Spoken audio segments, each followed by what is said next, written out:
6장 1절에서 14절 21절까지 말씀. 여호수아서 6장 1절에서 21절까지 말씀입니다. 제가 가진 성경으로는 326쪽에 있습니다. 구약 326쪽에 있습니다. 여호수아서 6장 1절에서 26절까지 말씀, 21절까지 말씀. 너무 기니까 1절만 먼저 읽겠습니다. 같이 읽습니다. 이스라엘 자손들로 말미암아 여리고는 굳게 닫혔고 출입하는 자가 없었더라. 아멘. 오늘 말씀 여호수아서 6장에는 여호수아가 이스라엘 땅을 점령하는 모습이 나옵니다. 이스라엘 땅이 아니라 가나안 땅을 점령해 들어가는 모습이 나옵니다. 첫 번째 모습이 나오는데, 여호수아가 이 가나안 땅을 점령해 들어갈 때는 제일 처음에 여리고, 그 뒤로 계속해서 성들을 점령해 나가기 시작해요. 이 성들을 점령해 나가는 중에도 이스라엘 자손들은 자기들 나름대로 교만함도 보이기도 하고 각종 여러 가지 모습들을 보이기도 합니다. 기독교는 믿음의 종교이다 라고 하면은 맞습니까? 틀립니까? 기독교는 믿음의 종교이다. 믿음의 종교인 게 맞죠, 그죠? 믿음의 종교인데 어떤 믿음의 종교인가요? 어떤 믿음의 종교? 어떠한 믿음을 가지고 믿음이 있다, 믿음의 종교다라고 이야기를 하는가 하는 것이죠. 우리가 조금 헷갈리는 게 있습니다. 우리가 믿는 믿음이라는 거 있잖아요. 왜? 믿음이라는 것을 우리는 그렇게 생각하는 경우가 있습니다. 내가 믿어서 구원에 이르는 것. 이렇게 생각하는 경우가 많습니다. 그죠? 내가 믿어서, 나의 믿음으로 인하여서 구원에 이른다. 특히나 이제 이전에 아모스 선지자의 말 때문에, 오직 의인은 믿음으로 말미암아 살리라, 하박국 선지자의 그 말 때문에 더욱더 그것에 대해서 집착을 하는 듯 보겠습니다. 라고 이제 로마서에 쓰여져 있다는 그 오직 의인은 믿음으로 말미암아 살리라 라는 그 구절 때문에 많은 사람들이 믿음으로 인하여서 내가 구원을 받고 살아난다라고 생각을 하는 경우가 많습니다. 근데 실제로 그러냐? 아닙니다. 죄송스럽지만 기독교는 그러한 믿음으로 인해서 구원을 받는 종교가 아닙니다. 분명히 믿음으로 구원을 받는다, 믿음으로 말미암아 구원을 받는다는 말은 맞습니다. 그런데 우리가 생각했던 그런 내 믿음으로 말미암아서 구원을 받는 그러한 것은 아닙니다. 그러면 우리의 구원은 무엇으로 인해서요? 하나님의 은혜로 인해서 세워진 겁니다. 우리의 믿음은 무엇을 믿는 것이냐? 하나님의 은혜로 말미암아 내가 구원받았다는 것을 믿는 겁니다. 이게 우리의 믿음으로 인하여서 믿음으로 말미암아 사는 방법입니다. 내가 엄청나게 대단한 믿음을 가지고 대단한 일을 해나가서 구원에 이르는 믿음이 아니라요. 그런 믿음이 아닙니다. 저희들. 그러니까 우리 기독교는 행위나 이런 것들로 인해서 구원에 이른다라는 것들은 아닙니다. 다만 행위는 바르게 서야 된다는 거죠. 누구 앞에서요? 하나님 앞에서. 왜? 하나님께서 은혜로 우리를 구원하셨기 때문에. 이스라엘이 여리고를 점령할 때는 똑같은 모습을 보입니다. 첫 절에 우리가 잠깐 읽었지만 이스라엘 자손들로 말미암아서 여리고가 어떻게 됐다고요? 굳게 닫혀 있었다고요. 이 여리고는 어떤 땅입니까? 앞에서 정탐꾼들이 바라보고 40일 동안 정탐을 하고 돌아와서는 하는 말이, 거기에는 거인족도 살고 거기에는 대단한 힘도 있고 대단한 능력도 있어서 우리는 거기에 들어가려고 하면 그냥 초주금입니다. 남아있는 거 아무것도 없습니다. 우리는 거기에 되면 메뚜기입니다 라고 할 정도의 성이었습니다. 근데 이곳에 이스라엘 백성들이 앞에 딱 도착했을 때에 여리고 문은 어떻게 되어 있었다고요? 그냥 닫혀 있었다고요. 굳게 닫혀 있었답니다. 성문은. 왜요? 이들이 쳐들어오는 걸 못 막을 것 같았던 겁니다. 여리고 사람들이. 자기들이 겁이 났던 겁니다. 만약 이스라엘 백성들이 쳐들어오면 자기들이 못 막을 것 같았던 겁니다. 무서웠던 겁니다. 그럼 이스라엘 자손들 키 작고, 제가 좀 작은데 키 작고 약하고 부족해 보이는 그 사람들이 정말로 두려워서 여리고 사람들이 그 사람들을 보고 무서워서 덜덜 떨면서 굳게 막고 마치 우리 코로나로 인해서 막 굳게 폐쇄하듯이 그렇게 폐쇄하고 있었을까? 아닙니다. 이 사람들은 하나님의 능력에 대해서 들었습니다. 앞에서 홍해를 이스라엘 백성들이 건넜고 그곳을 뒤따라 건너던 이집트의 병사들 싹 다 홍해에다 몰살시켰던 하나님의 그 능력을 이 사람들은 귀로 들었습니다. 그리고 하나님께서 이스라엘 백성들을 그들 광야에서 40년 동안 인도하시고 이끌어주셨던 그 모습을 그들은 귀로 들었습니다. 그러니까 들었던 그 하나님이 두려웠던 겁니다.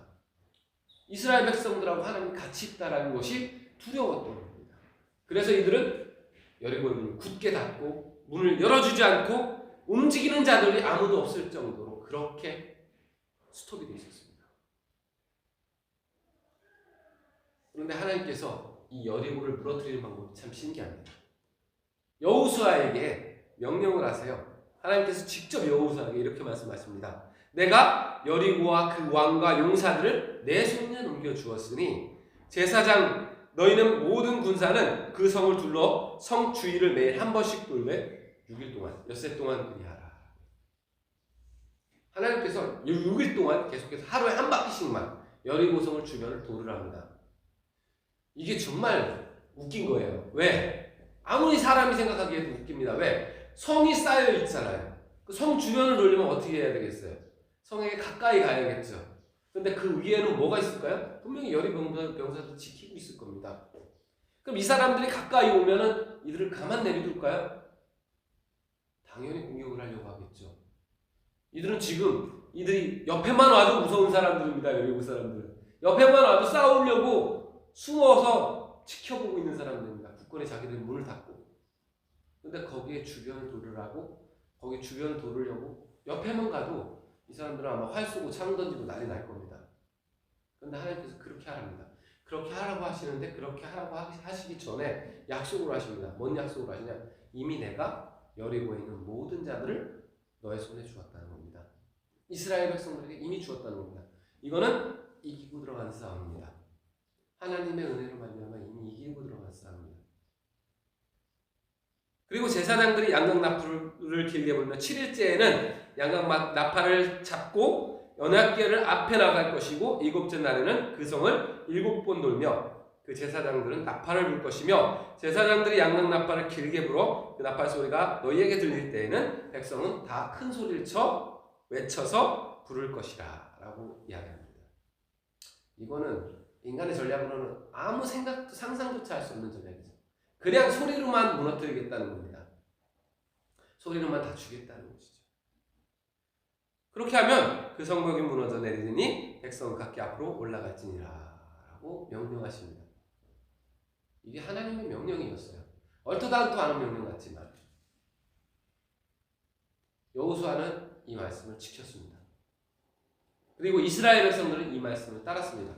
자기들이 언제든지 그렇게 할 수도 있습니다. 아니 이게 무슨 명령입니까? 다 죽으라는 소리입니까? 얼마든지 그렇게 할 수 있잖아요. 다 죽으라는 소리입니까? 저 앞에 근처만 가도 분명히 활 날라오고 죽을 텐데 우리가 다 죽으라는 소리입니까?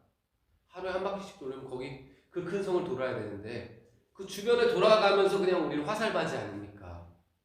죽을 거 아닙니까? 라고 할 수 있을 텐데 군소리 없이 따랐습니다. 하루에 한 바퀴씩 그냥 돌았습니다. 근데 더 신기한 거는 이 한 바퀴를 도는 동안에 여리고 사람들은 공격조차도 안 했다는 겁니다. 공격조차도 안 했다는 겁니다.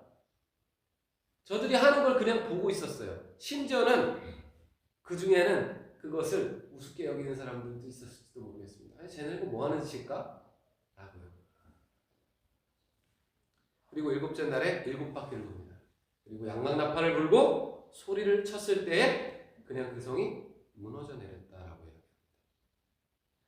이게 여호수아와 이스라엘 백성들의 믿음이었고요.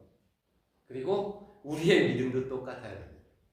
하나님께서 이렇게 하시겠다고 하시면 하시는 겁니다. 그리고 그 하시는 것이 하나님의 은혜라는 걸 믿고 나아가는 겁니다. 다른 일을 하는 게 아니고 우리 엄청난 믿음과 행위가 아니라 하나님께서 하시겠다는 겁니다. 이미 다 해놓고 계시고요. 앞으로 어떠한 모습으로 변화가 될지, 어떠한 형태로 변화가 될지, 고난이 어떤 형태로 찾아올지 모릅니다. 코로나라는 게 이게 지나가도 또 어떠한 모습으로 어떻게 바뀔지 모르는 게 사실입니다. 그리고 얼마나 더 길어질지도 모르는 것도 사실입니다. 근데 이 동안에 우리는 어떻게 해야 될까? 이 어려운 기간 동안에 우리는 어떻게 해야 될까? 실질적으로 그 말씀은 기억하십시오. 오직 의인은 믿음으로 말미암아 살리라. 그 믿음은요, 하나님께서 이미 은혜를 주심을 기억하고 믿는 것입니다. 우리에게는 여호수아가 그랬던 것처럼, 이스라엘 백성들이 그랬던 것처럼, 또 우리의 믿음의 선조들이 그랬던 것처럼 하나님께서 우리를 위해서 선하신 길도 열어놓으신 길이 분명히 있다는 것을, 그 은혜의 길이 있다는 것을 이해하고 생각하고 믿고 살아가기 바랍니다. 이게 진짜 그리스도인들의 삶입니다. 그리고 진정한 그리스도인들의 믿음입니다.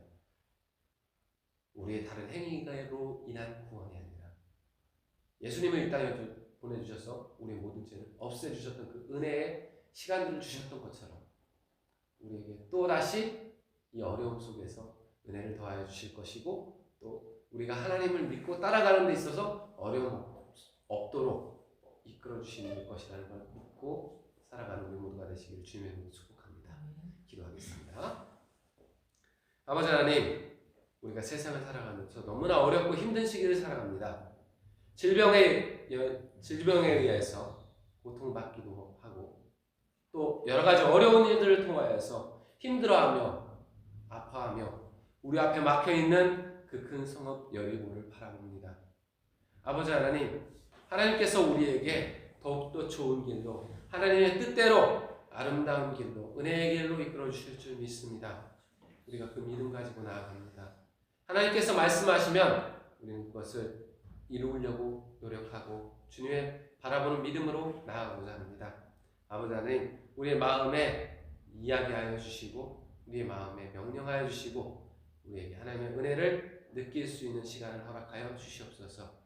예수 그리스도 이름으로 기도드립나이다. 아멘. 하늘에 계신 우리 아버지의 이름을 거룩하게 하시며 아버지의 나라가 오게 하시며 아버지의 뜻이 하늘에서와 같이 땅에서도 이루어지게 하소서. 오늘 우리에게 일용할 양식을 주시고 우리가 우리에게 잘못한 사람을 용서해 준 것 같이 죄를 용서해 주시고 우리의 시험에 빠지지 않게 하시고 악에서 구하소서. 나라와 권능과 영광이 영원히